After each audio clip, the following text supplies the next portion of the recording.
thunder shook the double-paned windows of the Miller mansion, drowning out the torrential rain outside. I stood frozen in the cold marble hallway, gripping the handle of my worn fabric suitcase. In front of me was Sarah, my wife, arms crossed, avoiding my gaze.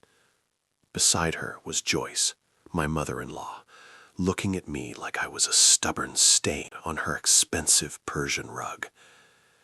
"I'm telling you for the last time, Ethan." Joyce's voice hissed, sharper than the wind whistling through the door cracks. "Move all your trash to the basement immediately. The master suite needs to be spotless tonight." I gripped the suitcase handle until my knuckles turned white, but my voice remained strangely calm. "Sarah, do you really want me to sleep in the basement? It's a storage room, Sarah. It floods every time it rains heavily." Sarah bit her lip, her fingers twisting the diamond ring on her finger. The ring I sold my first car to buy for her. "Ethan, stop making this difficult. Mark is coming tonight. He is the most important investment partner for the parent company. We need a quiet space to discuss the contract early tomorrow morning. You know Mark isn't used to the cramped space of the guest room." A bitter smile threatened to form on my lips, but I swallowed it back.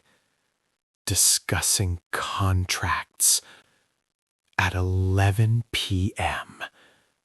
in my master bedroom. Do they think I'm a fool?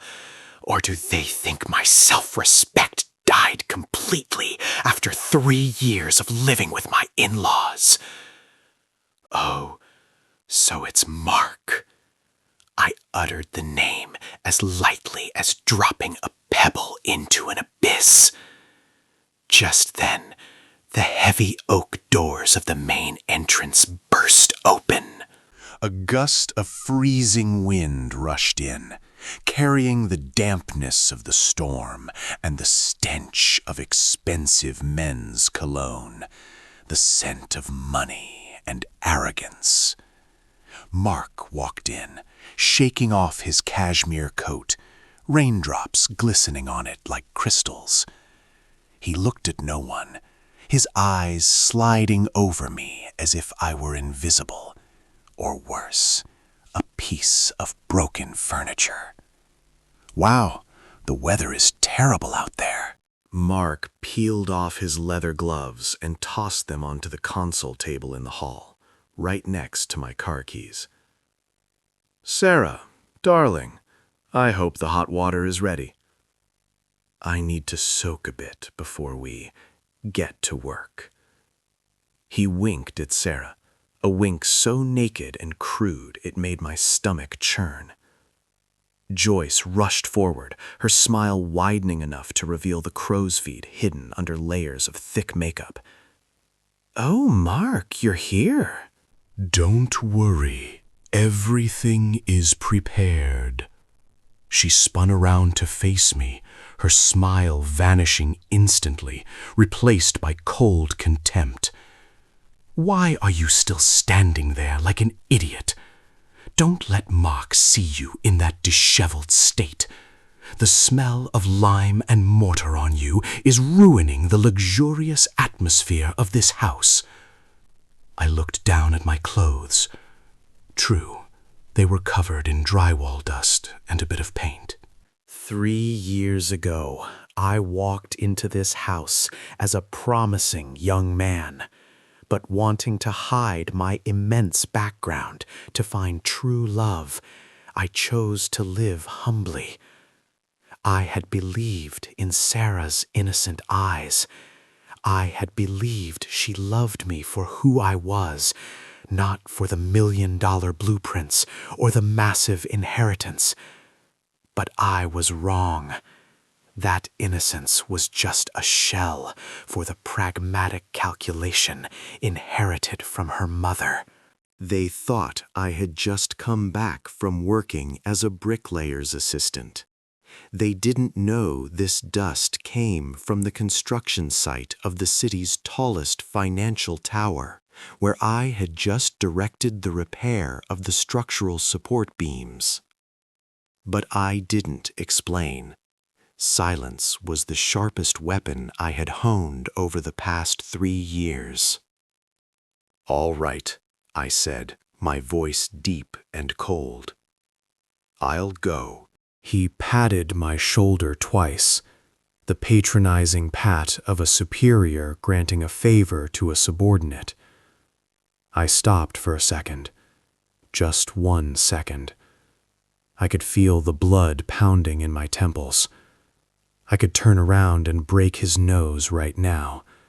I could pull the International Association of Architects' Black Power card from my pocket and throw it in his face. But no, not yet. "Revenge is a dish best served cold, just like the wine cellar I was about to step into." I didn't respond, just nodded slightly and opened the door to the dark basement. The smell of mold rushed up my nose, a stark contrast to the warm scent of lavender oil spreading from the living room. "Good night, Ethan." Sarah's voice echoed back, weak and full of hypocrisy. The basement door slammed shut behind me.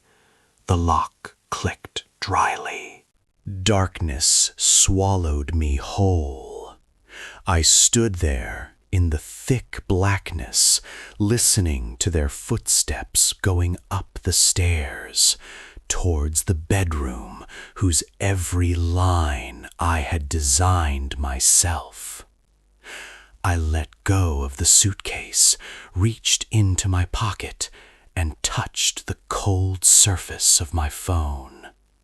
The screen lit up, displaying a message from my private lawyer. "All procedures are complete, Mr. Wright. The land title has been transferred to the Blind Trust.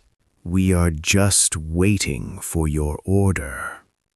I looked at the message, the corner of my mouth lifting into a smile the Miller family had never seen.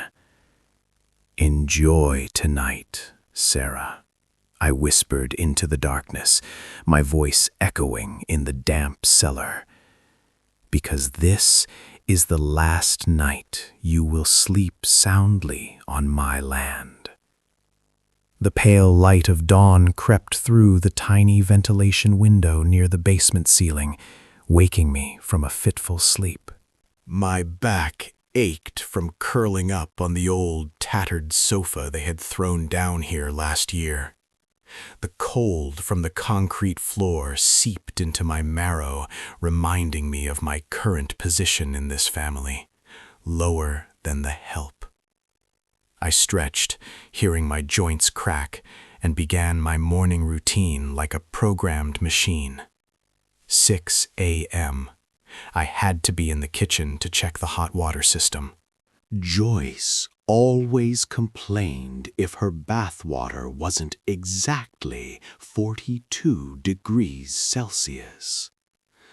When I walked up to the kitchen, it was still quiet, save for the soft clatter of Martha, the old maid, preparing breakfast. Martha was the only person in this house who looked at me with human eyes. "Mr. Ethan," she whispered, hurriedly placing a cup of hot coffee and a freshly baked croissant in the most hidden corner of the table. "Eat quickly, sir, before the mistress wakes up. Last night I heard the noise. They are too cruel." I took the coffee, the warmth spreading through my calloused palms. Thank you, Martha. I'm used to it. You know, cockroaches and rats don't feel the cold. I winked humorously, trying to ease the worry on her face. But inside, every sip of bitter coffee reminded me of my endurance. 3 years ago, I walked into this house as a promising young man, but wanting to hide my immense background to find true love, I chose to live humbly. I had believed in Sarah's innocent eyes. I had believed she loved me for who I was, not for the $1 million blueprints or the massive inheritance. But I was wrong. That innocence was just a shell for the pragmatic calculation inherited from her mother. When the Miller family business hit hard times, their attitude toward me changed faster than the local weather. From a cherished son-in-law, I became a useless parasite. From a freelance architect, as I lied to them, I turned into a handyman in their eyes. "Ethan!" Joyce's shrill scream echoed down from the second floor, cutting through my thoughts. "The faucet in Mark's bathroom is leaking. Come up and fix it immediately." Don't let those filthy drops ruin his sleep. I set the coffee down, sighed, and picked up my toolbox.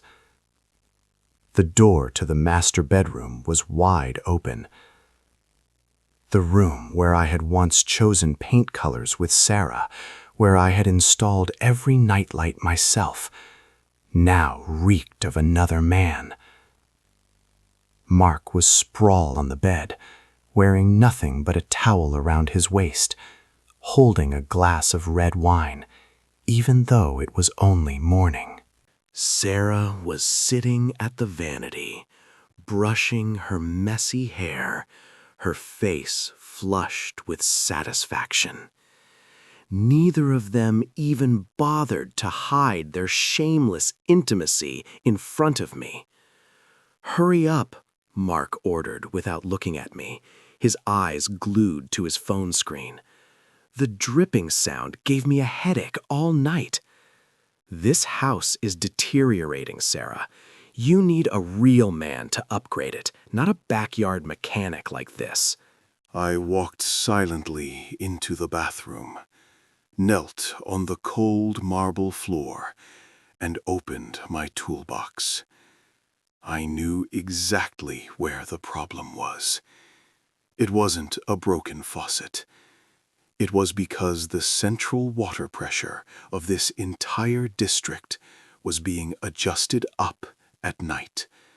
A technical detail only the chief architect, me, knew well.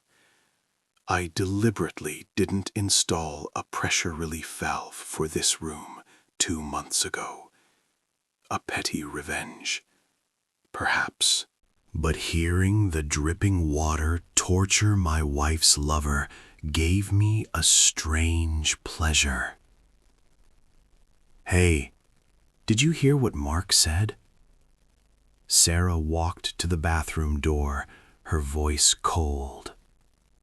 "Mark intends to knock down the wall between this bedroom and the study next door.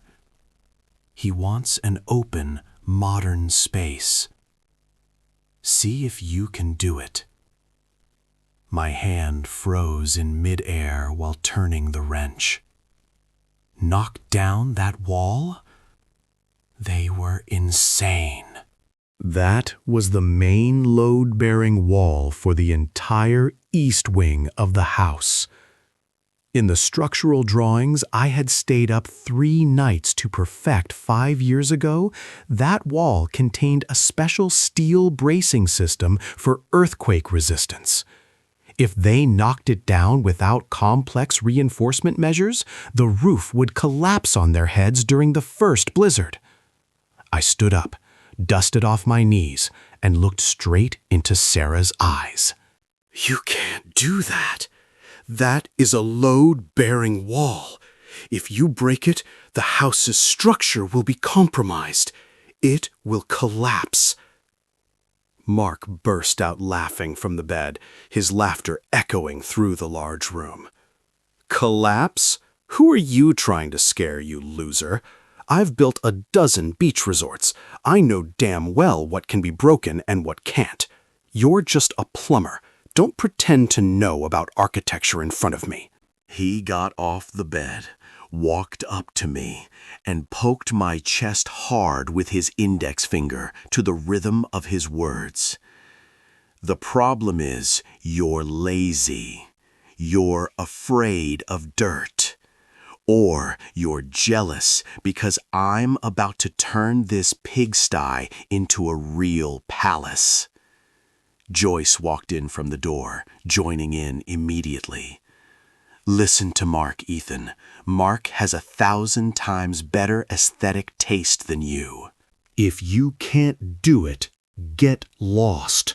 We'll hire professional workers. But don't expect me to pay a single extra penny for your living expenses this month. I looked at those 3 faces. Mark's ignorance, Sarah's betrayal, Joyce's cruelty. They all blended into a distorted picture of what is called family. They didn't know they were standing inside a work of art created by me. They didn't know that every brick, every pipe, every circuit in this house was in my head as clear as the palm of my hand. And they certainly didn't know that I was E.W., the initials engraved on the cornerstone of the city hall, the person holding the power of life and death over the planning of this entire area. Fine, I said, my voice light. If you want to break it, go ahead and break it. But I warn you, the consequences won't be cheap. And when it collapses, don't look for me to clean up the rubble.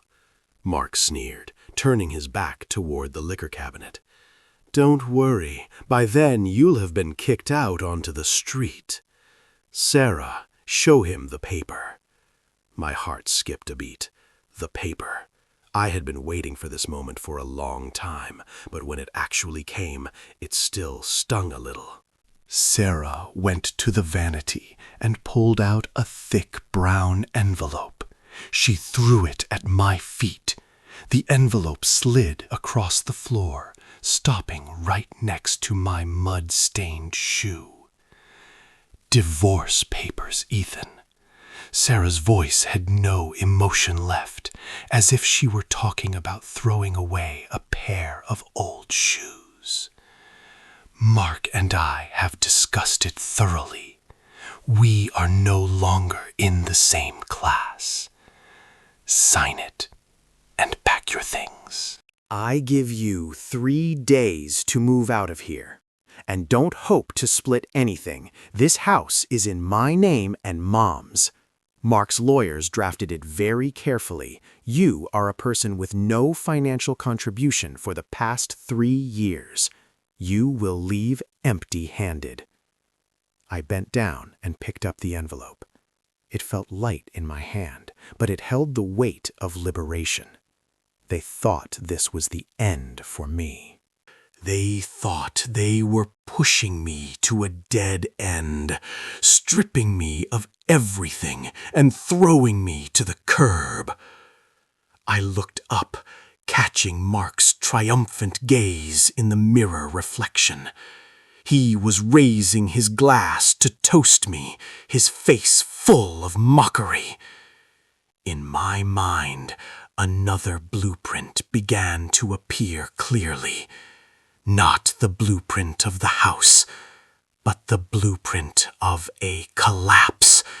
Not the collapse of brick walls, but the collapse of pride, of greed, and of the Miller family itself.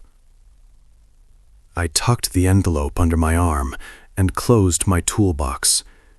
The sound of metal hitting metal rang out with a sharp click.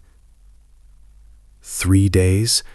I asked again, looking straight at Sarah.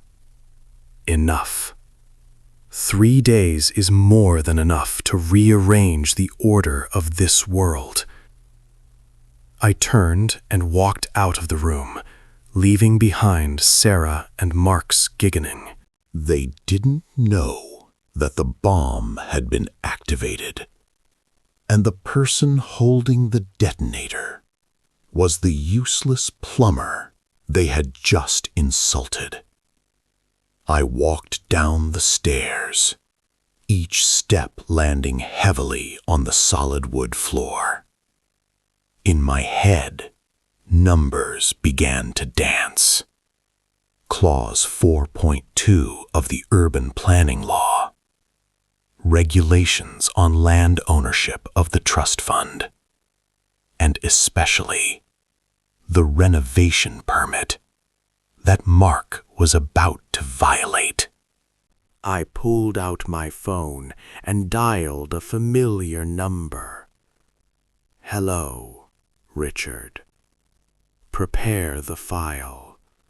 They just declared war, and I think it's time we showed them who truly owns the board. The sound of a sledgehammer hitting a brick wall rang out like a gunshot in the quiet living room. Boom!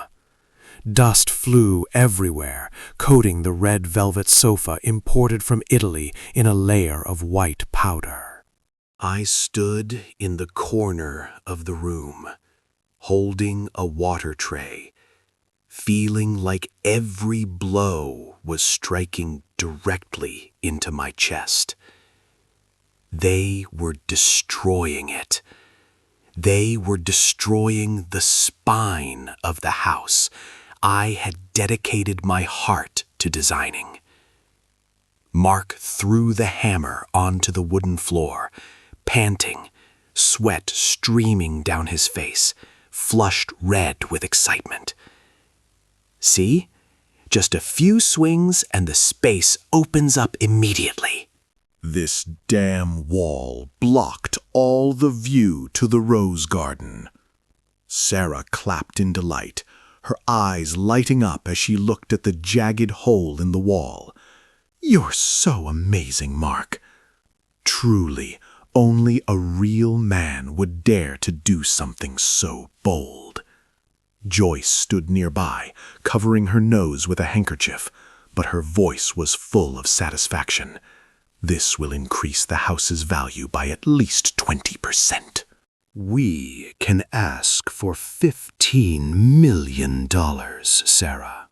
$15 million.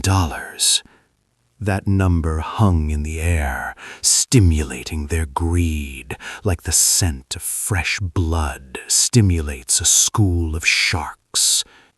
I gripped the silver tray in my hand. $15 million for a house about to lose its structural integrity. They didn't know that wall was directly linked to the suspension beam system of the dome roof. Just a slight tremor, or simply the weight of this year's winter snow, and the entire living room ceiling would collapse. Hey, useless.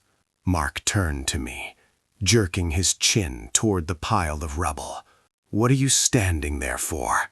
Clean this up. And remember, don't leave a single speck of dust. Mr. Sterling, the real estate tycoon of this region, is coming here this afternoon. I want to sell this house as fast as possible to get money to invest in the resort project. I set the water tray on the table, quietly went to get the broom and dustpan. I bent down, picking up each broken brick. It was a special, handmade fired brick that I had to order from an ancient kiln in Tuscany. Each brick had its own serial number, and now they lay scattered at the vandal's feet like trash. I worked in silence, listening to them discuss the future. "After selling the house, we'll buy a penthouse in the center," Sarah said dreamily. "And of course, it will be in my name alone, right, Mark?" "Of course, baby," Mark laughed loudly, wrapping his arm around her waist. "What about him?" Sarah glanced at me, her eyes showing a flicker of hesitation, but quickly filled with coldness. "After the divorce, he won't have anything left." "I talked to the lawyer this morning. We will use the excuse that he has no stable income and is dependent to strip him of his right to dispute assets." I smiled faintly, hiding my face in the shadows as I bent under the table. No stable income? If they knew my bank account was receiving design royalties from 12 skyscrapers in the city every month, they would probably have a stroke right on the spot. 3 p.m. A shiny black Bentley pulled up in front of the villa gate. Mr. Sterling stepped out in a perfectly tailored pinstriped suit, carrying a crocodile leather briefcase. This was the most prestigious real estate broker in the region, famous for a nose that could smell money and legal trouble from a mile away. I was trimming plants in the garden, my gardening clothes stained with mud, making me look no different from a temporary hired hand. Mr. Sterling brushed past me, nodding politely, a professional reflex, then walked straight into the house. I hurried around to the back door, sneaking into the side corridor, hiding behind a heavy velvet curtain to eavesdrop. "The house has a beautiful location," Mr. Sterling's voice rang out, deep and professional. "A blend of modern Gothic and minimalist structure. The person who designed this must be a genius." "I heard rumors that this is one of E.W.'s rare anonymous works, isn't it?" My heart skipped a beat when I heard my alias. Mark laughed loudly, a hearty laugh full of boasting. "Oh, you know E.W. too?" "Actually, I know him vaguely. I was the one who suggested a few ideas for this design." I had to cover my mouth to stop myself from bursting into scornful laughter. He had never met me, E.W., not even once. And the only idea he had was destruction. Mr. Sterling hummed, their footsteps moving gradually toward the living room. Suddenly, the footsteps stopped. The space was so silent I could hear the grandfather clock ticking on the wall. "My God!" Mr. Sterling's voice was aghast. "What is this? You punched a hole in the central load-bearing wall? This is a serious violation of the Emerald District Construction Code." Mark waved his hand, his tone dismissive. "Oh, come on, it's a small thing. I just wanted to expand the space. Besides, I have wide connections. I'll call the construction inspector, slip them some money, and it'll be done." Mr. Sterling's voice became serious, much colder. "Mr. Mark, you don't understand. This district is protected by a special regulation. Chief Architect E.W. Key holds perpetual copyright to the structure. Any change affecting the load-bearing structure without E.W.'s signature is considered destruction of intellectual property and a violation of the land use contract. Without a modification permit with E.W.'s wet signature, this house He hesitated a moment. This house has a value of 0. In fact, the landowner has the right to reclaim it without compensation. The air in the living room froze. I could imagine Sarah and Joyce's pale faces right now. But Mark remained stubborn. The arrogance of one who has never stumbled made him blind. You're making a big deal out of nothing. Who is E.W. anyway? Just some old architect who needs money. I'll find him. I'll throw $1 million in his face. He'll sign whatever I want. He'll even lick my shoes to get that money. I closed my eyes, taking a deep breath. $1 million to lick shoes. He underestimated my self-respect too much. And he also underestimated my bank account balance. I'm afraid it's not that simple, Mr. Sterling sighed, the sound of papers shuffling. E.W. is famous for being mysterious and extreme in his principles. No one knows his face. No one can contact him unless he wants them to. But if you insist, you can handle it. I will draft the sale contract with a commitment clause. The seller bears full legal responsibility for the structure. Do you dare to sign? Sign it! Mark shouted almost immediately. Why wouldn't I dare? Draft the contract. I'll sign it tomorrow morning. And Sarah will sign it too. We will sell it as soon as I get that damn signature from that guy E.W. The sound of glass clinking rang out. They started pouring wine to celebrate, celebrating on a financial death sentence they had just written themselves. I left my hiding spot, creeping down to the basement. Just as I stepped down the dark stairs, the phone in my pocket vibrated violently. An urgent email from the trust fund's monitoring system. Warning: unauthorized structural intervention detected at Lot 19. Level: critical.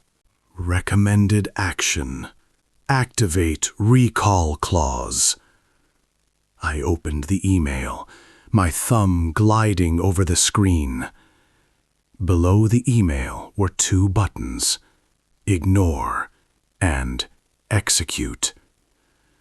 I stared at the bright red execute button. Not yet. Let them sign first. Let them put their pen to that sales contract with the full responsibility commitment clause first. Then, they won't just lose the house. They will be buried in debt for violating the contract with the buyer and compensating damages to the trust fund. I wanted to see them climb to the peak of hope. Then I would pull the ladder away. That evening, Sarah came down to the basement. She stood at the foot of the stairs, not daring to step deeper into the damp place she had banished me to. She threw me an old suit, the one I had worn at our wedding 3 years ago. Tomorrow, when the buyer comes to sign the deposit contract, wear this. Don't embarrass us. You will play the butler. Just pour water and stay silent. After signing, you will sign the divorce papers and receive $10,000 in humanitarian aid from Mark. Consider it payment for your plumbing work over the years. She finished speaking, turned her back, and walked straight away, not waiting for my answer. I picked up the suit. It was a bit tight for me now. The fabric was also worn at the elbows. But tomorrow, I would wear it. I would wear my wedding suit to end this marriage. And I wouldn't just play the butler. I would play the judge. Outside, the storm had not yet cleared. The wind whistled through the ventilation window, sounding like the snickering of fate. Tomorrow would be a long day, very long. The living room today was brilliant with crystal chandeliers, classical music drifting softly from the high-end speakers. On the mahogany table, a chilled bottle of champagne waited to be popped. I stood quietly by the bar, adjusting the collar of my worn shirt, a service towel in hand. Sarah wore a tight red silk dress, showing off every curve, arm in arm with Mark, like the most powerful couple in the world. Joyce sat opposite Mr. Sterling and the buyer's lawyer, her smile stretching from ear to ear. The contract is drafted. Mr. Sterling pushed the thick file toward Mark. As agreed, the seller commits to full responsibility for the legal status of the house structure and commits to providing a renovation permit signed by architect E.W. within 48 hours. Mark picked up a Mont Blanc fountain pen, twirling it in his hand with self-satisfaction. Small stuff. I've already had someone contact E.W.'s office. That old man will surely agree. Who turns down money? He placed the pen on the paper, the nib touching the line marked seller. "Ethan!" he suddenly called out sharply, making my hand pause while polishing a glass. "Come here. Pour the wine. This historic moment needs a witness, even if it is a failure like you." I stepped forward, picking up the champagne bottle. Mark looked at me, his eyes full of provocation and utter contempt. "Watch closely, plumber. This signature is worth $15 million. It's worth more than 100 of your lifetimes of hired labor combined." He laughed. Sarah laughed too, a laughter tinkling like silver bells but sounding incredibly grating. "Sign it quickly, honey," Sarah urged. "I can't wait to kick this parasite out of my life." Mark put the pen down, preparing to sign the first stroke. Click. The sound of the main door opening rang out, not a normal opening, but a decisive and authoritative push. Everyone startled and turned around. 2 men walked in. One wore a hand-tailored black suit, carrying a genuine leather briefcase, exuding a terrifying seriousness. The other wore the uniform of the Urban Planning Department, holding a tablet device. It was Richard, the chief lawyer of the trust fund, and the building inspector. "Who allowed you in here?" Joyce stood up abruptly, screaming. "This is a private residence. Where is security?"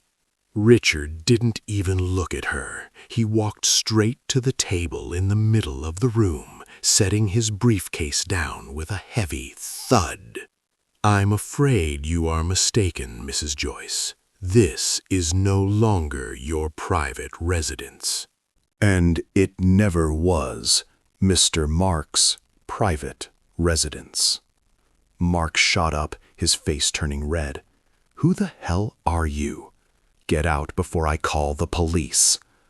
Richard calmly adjusted his tie, then pulled out a document stamped with a bright red seal. "I am the legal representative of the E.W. Trust Fund.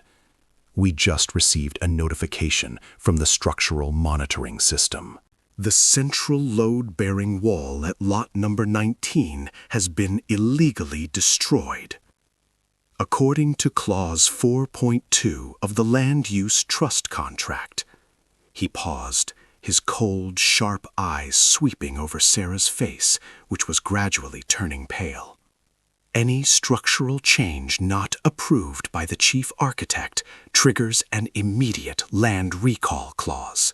Land recall? Sarah stammered. You're crazy! This house is in my name! The red book is in my name! Correct. The house shell is in your name, Richard said, his voice cold as ice. But this land belongs to the trust fund. You only have a long-term lease to place the house on it, and you just violated the lease. We have the right to demand you remove the asset, meaning the house, from our land within 24 hours. Or, he looked at the pile of rubble.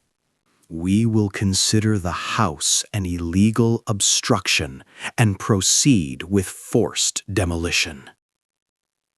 The room fell into a deadly silence.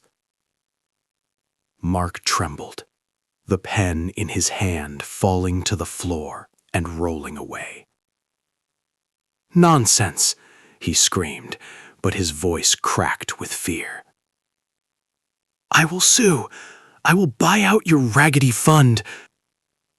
I will call EW! I will force him to sign! Call him." A deep, resonant, and authoritative voice spoke up from behind him. It wasn't Richard's voice, nor was it Mr. Sterling's voice. It was my voice. Mark spun around, eyes bulging. I was no longer standing coward. I stood with my back straight, took off the service apron, and threw it on the floor right at Mark's feet. I walked forward, leisurely pouring myself a glass of champagne, the wine I was only allowed to serve moments ago. What kind of game are you playing?" Mark growled. "Shut your mouth and pour the wine." I took a sip of wine, the slight tartness spreading on the tip of my tongue, tasting better than anything I had ever tasted. "You want to call EW, right, Mark?" I pulled a fountain pen from my breast pocket. Not a normal pen. It was a gold-plated pen engraved with Ethan Wright, the symbol of the prestigious Pritzker Prize that I had never shown anyone. I walked to the table, pushing Mark aside like pushing a bag of trash. I picked up the renovation permit that Mr. Sterling had prepared. "Need EW's signature, right? Let me help you." I put the pen down, signing a stroke of a flying dragon and dancing phoenix, decisive and powerful. E. Right.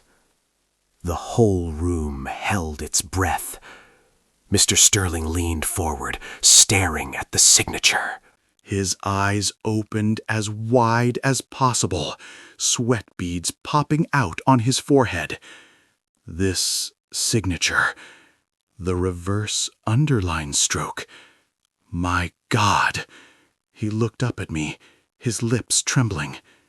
"Sir, you are Ethan Wright? Chief Architect EW?" The sound of the glass in Sarah's hand hitting the floor and shattering rang out. Crash! Red wine splashed on her expensive silk dress like splattered blood. "Impossible," Sarah whispered, her face drained of all blood. You are just a plumber." I turned to look at my wife, my eyes no longer holding love nor resentment, only pity. "Correct, Sarah. I am a plumber. Because I wanted to take care of this house for you with my own hands. I am an electrician, a carpenter, a mason. Because I wanted you to live in a perfect masterpiece. But you and your mother, I pointed at Joyce, who was slumping into the chair like a pile of flabby meat. You people only saw the dirt on my clothes. You never saw the man inside those clothes. I turned to Mark, who was standing frozen like a stone statue. And you, Mark, you said you wanted to buy the chief architect for $1 million. Sorry, my consulting fee is calculated by the minute. And our conversation just now has cost you about $50,000. But I will give it to you for free this time. Consider it a parting gift. I picked up the sales contract and tore it in half. Rip. The sound of tearing paper rang out crisply in the absolute silence. There is no buying or selling here, only eviction. I nodded to Richard. Execute it. The rain had stopped, but the air outside was still bone-chillingly cold. The iron gates of the villa were wide open. A moving truck pulled up in front of the yard, its headlights illuminating a corner of the garden. Not a moving truck to move to a penthouse, but a removal truck to get rid of intruders. Mark was the first to run. He didn't bother waiting for Sarah, hurriedly climbing into his sports car, starting the engine and speeding away, leaving a trail of black smoke. He was afraid to face the structural damage compensation that Richard had just served him. Sarah stood frozen under the porch, dragging a Louis Vuitton suitcase, tears smearing her elaborate makeup. Joyce sat on the stone steps, wailing miserably about injustice, about how she was deceived. I stood by the second-floor window, looking down at the chaotic scene through the clear glass. My hand held a glass of red wine, swirling it gently. "Are you really kicking us out, Ethan?" Sarah looked up, shouting in, her voice cracking with despair. "I am your wife. We can start over. I will kick Mark out. I was wrong." I placed my hand on the cold glass. Start over? A blueprint with a structural error cannot be fixed by repainting the walls. The only way is to demolish and rebuild, but not with the old people. I didn't answer. I turned my back, pulling the heavy velvet curtain to block the view. Sarah's image faded and then disappeared completely behind the dark fabric. The room became absolutely quiet. Only me and the house remained. My masterpiece. It was hurt, gouged, but it still stood strong. Just like me. I took out my phone, dialing my private construction team. "Hello, Tom. Send the team to lot number 19 tomorrow morning. Demolish all the old interior. Remove everything they touched. I want to redesign it. A new space. For one person." I hung up, taking a final sip of wine. The tartness of the wine mixed with the sweetness of freedom. I walked toward the master bedroom, the place I was forbidden to enter last night. Tonight, I would sleep well, on my bed, in my house, on my land, and most importantly, with my self-respect intact.